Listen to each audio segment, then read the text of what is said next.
Retrouvez tout le business avec le Bonito Foot de Beauzelle. Le Bonito Foot, le partenaire foot de votre entreprise.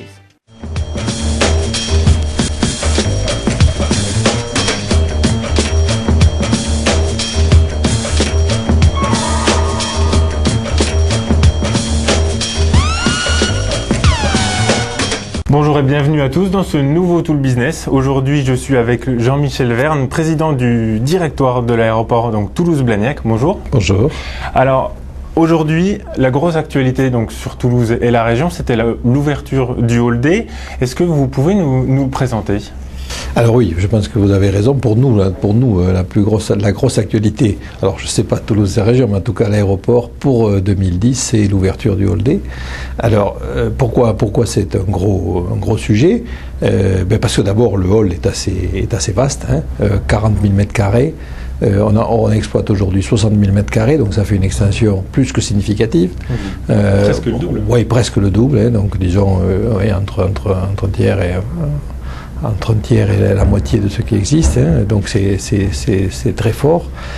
Donc ça c'est quantitativement. Qualitativement, vous l'avez peut-être vu si vous l'avez visité, c'est aussi un hall qui change de dimension par rapport à ce qu'on a. On a des installations qui fonctionnent bien, qui sont appréciées, mais là on est des installations beaucoup plus vastes, avec des espaces beaucoup plus grands. On a des nouveautés, bien sûr. On a pas un centre commercial, une galerie commerciale qui à terme fera plus de 1500 mètres carrés, 1650 exactement, qui se trouve en zone réservée, qui n'existait pas, donc des services supplémentaires, et donc pour nous c'est un vrai défi de l'ouvrir. C'est ce que nous allons faire cette année, de le rendre opérationnel, de le mettre, d'ajuster pour les services aux clients. Et puis ce sera un défi dans les années à venir pour le remplir et pour y mettre, bien sûr essayer d'optimiser nos installations avec l'arrivée de ce nouveau hall. D'accord, justement, alors vol européen, vol international, est-ce que les Toulousains et les gens de tout le Midi-Pyrénées vont profiter de nouvelles destinations, de nouvelles compagnies ? Alors bien sûr, on l'espère, on l'espère, c'est fait pour ça. Ça ne veut pas dire, si vous voulez, parce qu'on ouvre le hall que tout d'un coup il va y avoir 10 destinations nouvelles. Bien sûr, on est vous le savez, le transport aérien est quand même dans une crise très forte aujourd'hui, et que beaucoup de compagnies sont même les compagnies majeures, les trois grands groupes, Lufthansa, Air France et British Airways sont plutôt aujourd'hui en train de calibrer leur offre à une demande qui s'est quand même bien affaissée avant de repartir, j'espère. Mais donc on n'est pas dans un contexte de très gros développement. Donc bien sûr, on a quelques nouveautés qui vont venir cette année, on en espère d'autres, mais c'est surtout, on travaille un peu sur le long terme, c'est-à-dire que ce hall, il est fait pour préparer et pour que l'aéroport soit capable d'accepter le trafic pendant 10, 15, 20 ans. Alors cette année, comme nouveauté pour y revenir, en fin d'année, EasyJet a ouvert Genève, 3 fois par semaine. EasyJet va ouvrir aussi, alors c'est pas une nouvelle destination, mais va ouvrir sur Paris. Ils sont déjà présents sur Orly avec Air France. Ils vont être aussi présents sur Roissy, 2 vols par jour. Air France en a 6 aujourd'hui, donc ça va augmenter notre offre sur la capitale, et bon, je pense que ça va fonctionner. On a une ouverture d'une ligne qui avait été qui est très ancienne, si j'ose dire, c'est Barcelone. Barcelone, qui est une ville, la plus grosse ville, la plus proche de chez nous, et on n'était pas reliés. Alors cette liaison avec Barcelone a connu des hauts et des bas. Bon, ça faisait très longtemps qu'elle n'existait plus, au moins une dizaine, même un peu plus, une dizaine d'années.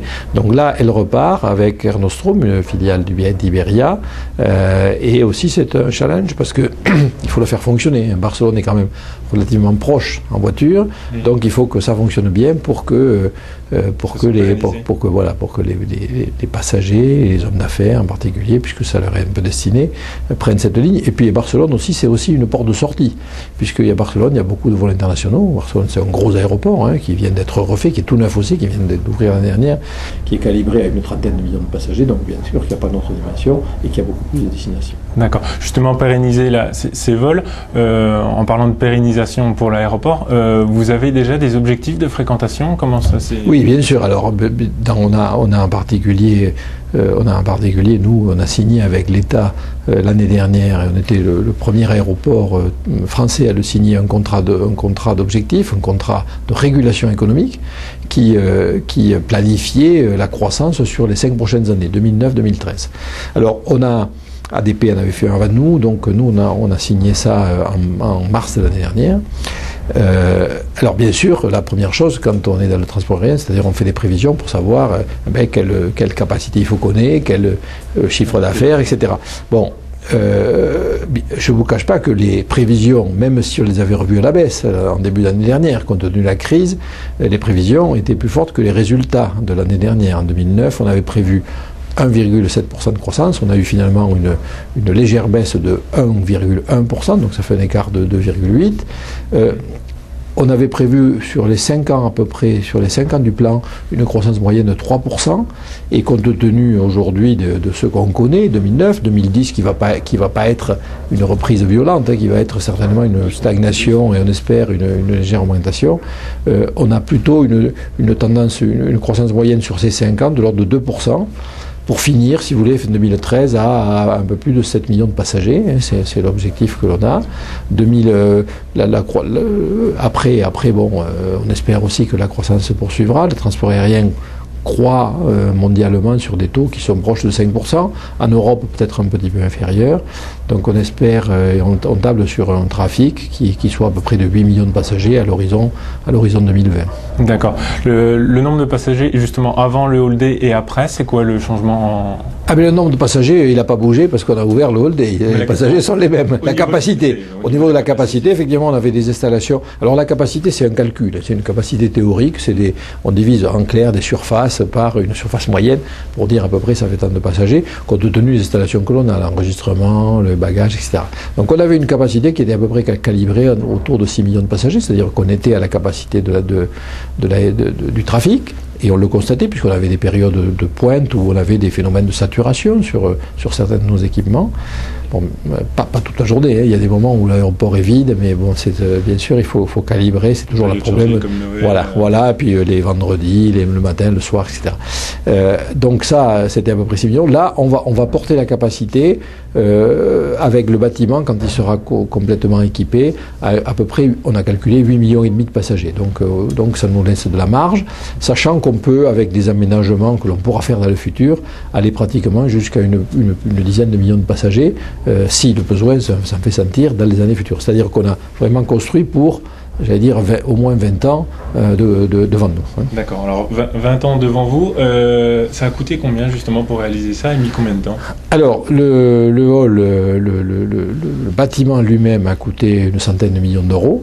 C'est un projet qui à peu près a pris 4 ans de construction, hein, pas tout à fait 4 ans, et c'est un projet qui a été initié d'abord au début des années 2000, puis ça, on avait mis un peu en veilleuse avec la crise de 2001, donc on est reparti sur ce projet environ 2003-2004. Donc vous voyez, c'est un projet qui dure, comme tout projet d'infrastructure, entre 6-7 ans, avant qu'il soit réalisé et utilisé. D'accord. Dans un deuxième temps, là, un petit peu après, il y a un agrandissement du parking également qui va arriver. Oui, alors là, c'est vrai que vous avez raison. Les aéroports vivent des moments, si vous voulez, on a des moments où on investit en capacité, c'est ce que nous faisons aujourd'hui, donc gros investissements, et puis ensuite des périodes un peu plus longues où on utilise cette capacité, sachant que l'idéal serait d'ajuster la capacité au trafic, mais sinon ça veut dire qu'on serait toujours en chantier. Donc on a des moments où on est en dessus et ça va être. Donc on est en période d'investissement puisqu'on aura investi sur à peu près 4-5 ans, on aura investi près de 200 millions d'euros sur la plateforme, ce qui est beaucoup. Hein. On a aujourd'hui des rythmes d'investissement de 50 millions d'euros pour un chiffre d'affaires de 90, donc on voit qu'on ne peut pas durer toute la vie comme ça. Le dernier investissement de cette période, c'est le parking, puisque on le savait, on a pris des surfaces pour construire, on a pris des surfaces de parking, donc on a diminué l'offre de parking proche. Hein, on avait fait des parkings éloignés, mais l'offre de parking proche qui est demandée parce que Toulouse, on est en province, donc il faut être près de l'avion, pas trop loin, etc. Donc là, on avait besoin d'offres. Donc on a lancé la construction de ce second parking silo à côté, 3200 places. On en a un de 2500 places depuis 10 ans. Il a été mis en service il y a 10 ans. Donc là, 3200 places en parking. Doubler l'offre voilà, ce sera plus que doubler l'offre proche. Donc j'allais dire que là aussi, on en aura pour, je pense, un certain temps.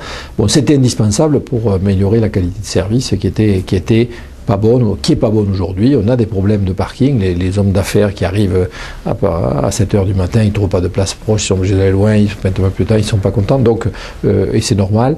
Et donc, on répondra à cette offre avec le nouveau parking. Il est parti, la construction a démarré.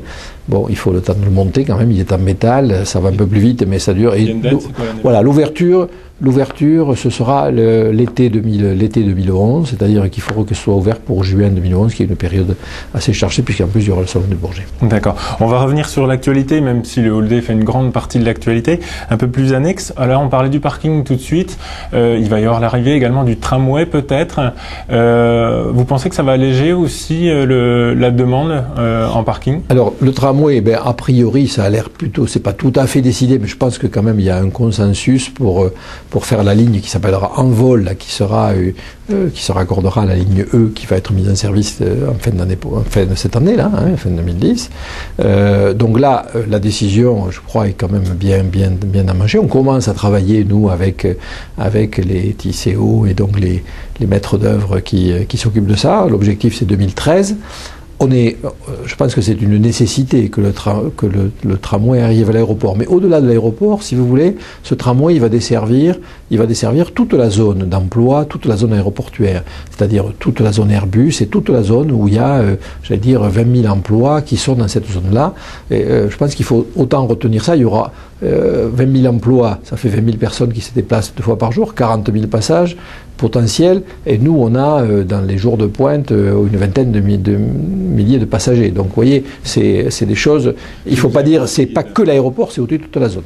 Donc ce tramway, je pense qu'il sera très efficace, il est très attendu pour tous les gens qui travaillent à l'aéroport et qui travaillent dans la zone aéroportuaire, je viens de le dire, parce que d'abord c'est le sens d'histoire, et puis ça va, on l'espère, un peu alléger les contraintes qu'il y a sur l'accès routier nord-ouest, qui dessert Airbus, l'aéroport, etc., qui est très chargé aux heures de pointe. Donc ça c'est le premier point. Pour les passagers, c'est un plus. Ceux qui vont arriver en train, etc., prendront très certainement ce tramway, des Toulousains aussi. Bon, si vous voulez, alors est-ce que sa concurrence, est-ce que c'est compatible avec du parking supplémentaire? Je crois que là-dessus, nous, on a, contrairement à ce que certains ont dit, on n'a jamais été opposé à l'arrivée du transport en commun. Loin de là. C'est un travail en synergie. Voilà, c'est un travail en synergie qui est récent, parce que on n'avait pas forcément beaucoup de rapports avec TCO précédemment. Bon, ça s'améliore. D'ailleurs, ça s'améliore avec ils ont repris la navette, ils l'ont améliorée, et on a aménagé devant l'aéroport, au niveau des arrivées, une zone de bus pour eux, elle va être augmentée. Enfin, donc il y a vraiment une synergie. En dehors du tramway, il y a d'autres choses qui se font, puisque TCO a voulu faire de l'aéroport un point nodal pour la desserte du Nord-Ouest. L'accès avec Flybus, justement, ça s'améliore aussi avec la reprise par TCO. Ça s'améliore, oui, de point de vue, ne serait-ce que d'un point de vue capacité, puisqu'ils ont mis des bus doubles au lieu d'avoir des bus simples, ou avec la même fréquence, donc nécessairement ça améliore l'offre. Ça simplifie un petit peu aussi pour les passagers toulousains, puisqu'ils peuvent utiliser il y a une connexion avec le réseau TCO qui est bon. Donc ce que je disais, c'est que tout ça, c'est pas loin d'être incompatible. Il faut aussi des parkings. Il y aura toujours des gens qui viendront en voiture, puisque l'aéroport quand même est proche de la ville. C'est assez vite fait en dehors des heures très chargées sur la rocade. On va très vite de chez soi à l'aéroport, et donc on a besoin de cette offre de parking qui qui est loin d'être incompatible avec du transport en commun. D'accord. Toujours les transports en commun, il va y avoir l'arrivée de la ligne grande vitesse du TGV qui va arriver ici. Vous, à l'aéroport, comment vous le prenez, ce train qui arrive? Alors, le TGV, je pense que on parle de 2020 à peu près aujourd'hui, c'est ce qui est dans les tuyaux, en espérant que ça ne sera pas trop tard. Je pense que pour la région toulousaine et en général, c'est bien sûr une bonne chose parce qu'on est pratiquement la seule grande ville Nice encore, qui ne va pas être desservie par un TGV. Donc ça améliorera l'offre de transport et donc l'économie globale de la région. Donc aussi l'aéroport peut en avoir certains bénéfices. Alors ça aura un effet naturel qu'on connaît, qu'on a prévu, qu'on voit dans d'autres situations. Il y aura un TGV à 3 heures sur Paris et donc sur les liaisons Paris et sur des liaisons nationales, certaines liaisons nationales. Bon, effectivement, il va y avoir une concurrence qui n'existe pas ou peu aujourd'hui. Donc on va perdre du passager sur Paris, qui est notre ligne principale, enfin au moins Orly, le Roissy c'est un peu différent. Donc tout ça, ça a été largement calculé, simulé lors des discussions sur le TGV. On a l'exemple de Marseille aussi, qui n'est pas tout à fait la même chose, mais qui a à peu près le même temps de trajet. On sait qu'à 3 heures, le TGV, grosso modo, sur la part de trafic, devient majoritaire. On sait aussi que l'avion reste, c'est-à-dire il y aura des avions sur Paris, et qu'il y a une réelle concurrence entre les deux modes de transport, ce qui est bénéfique à tout le monde. D'accord, pas de crainte, plutôt une stimulation. Non, voilà. On a d'une part des craintes, on le sait, donc il faudra rebondir, on perdra des passagers sur le national. Ça veut dire que l'aéroport et l'aérien se consacrera plus vers tout ce qui est européen et international, puisque là, c'est un peu plus compliqué d'y aller en train. Bon, je vous remercie pour ces explications. Nous, on se donne rendez-vous la semaine prochaine pour un prochain Tout le Business. Je vous remercie. Au revoir. Merci à vous.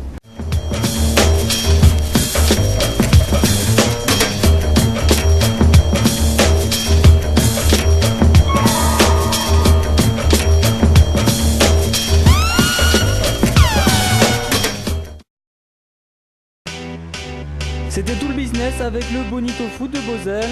Bonito Foot, le partenaire foot de votre entreprise.